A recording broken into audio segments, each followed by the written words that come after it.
chose as my seminary Andover Newton Theological School. One of their many hallmarks was their intentional focus on creating a beloved community, much like what draws me to this community.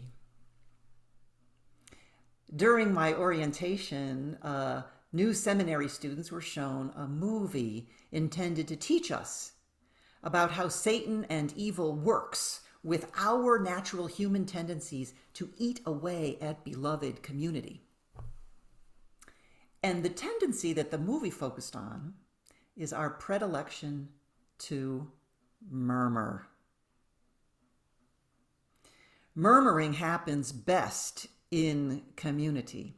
Without community, murmuring is not possible. Murmuring is what happens when many people complain indignantly. Satan sallies up to you and points out, "Are you seeing how Herman is making bad choices? Those bad choices that Herman is making are ruining the neighborhood." Murmur, murmur, murmur, murmur, murmur. And Hazel used to be such a sweet person, but now, well, all I can say is that is why we can't have nice things. Murmur, murmur, murmur, murmur. Murmuring justifies itself as helpful. I only murmur because I love this community so much. I'm only pointing out what needs to be pointed out. It's very tricky. In our gospel today, Herman and Hazel, the tax collectors and sinners, were flocking to Jesus, and the temple authorities, who were devoted to creating beloved community, was their intention, they were murmuring against Jesus for that. That Jesus attracts the wrong kind of people. Not in our backyard, you can almost hear them murmuring to one another.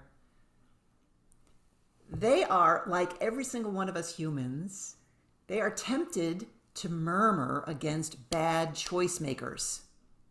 They were falling into the murmur trap. It's a natural human tendency. We all do it, don't we?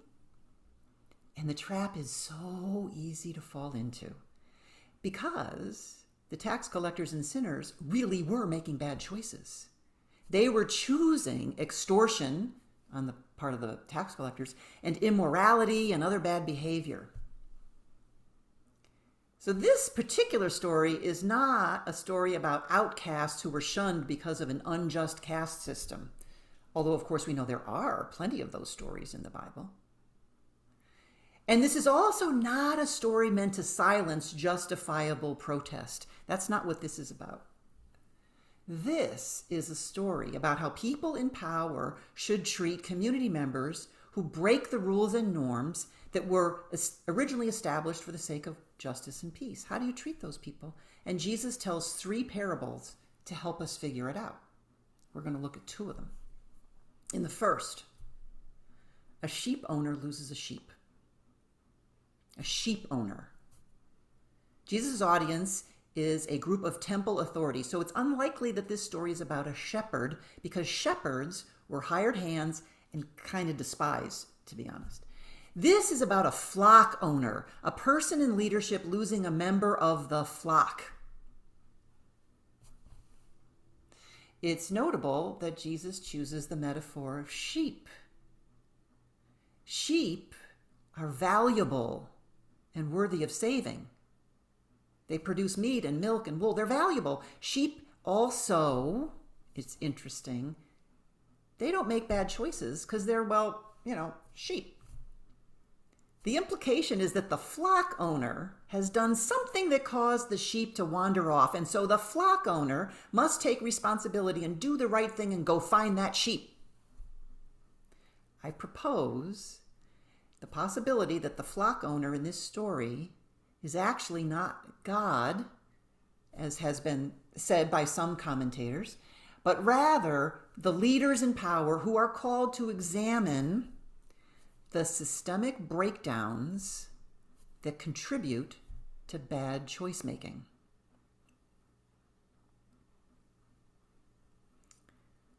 In the second parable, a woman loses a coin. A coin is even less able to make bad decisions than a sheep. And it is even more obviously a thing of value. A coin, a thing of value. Again, the implication is that the woman has done the losing, not the coin.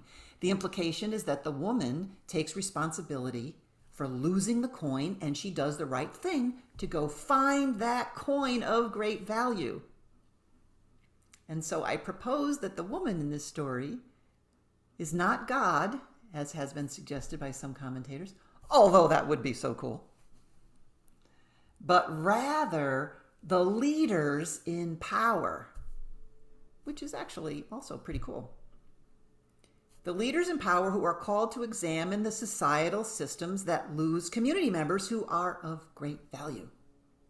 And Jesus proposes that murmuring is not the answer.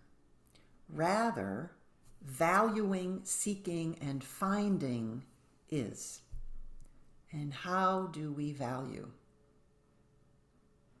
If we look to the example of Jesus, we value by listening, showing up, being present, gathering all of the flock at table regardless of bad choices, inviting people into communion.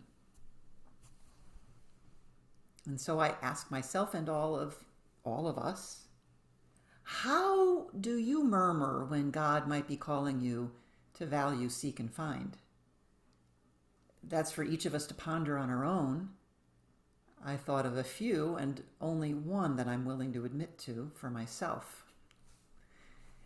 In 2021, I did a good bit of murmuring about people who didn't get the COVID vaccine. If I was in a spirit of valuing, seeking, and finding, I might have pondered, what are the systemic reasons why some people distrust government and medicine? How can we fix that so that everyone feels safe? Is my murmuring helping to do that? Not so much. I think about the patients I see every day who are caught in the cycle of addiction, which one could say is bad choice making. But if you scratch the surface, you find abuse and trauma and realize that those bad choices were made in an environment of desperation. So the response should be to value, seek, and find. I think about Gregory Boyle and Homeboy Industries, who saw gang members not as worthless criminals, but as community members worthy to be saved, and chose not to murmur, but to act, to value, to seek, and to find.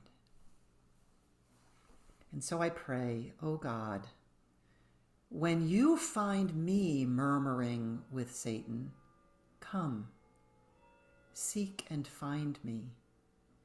I don't want to be lost in the muck of murmuring.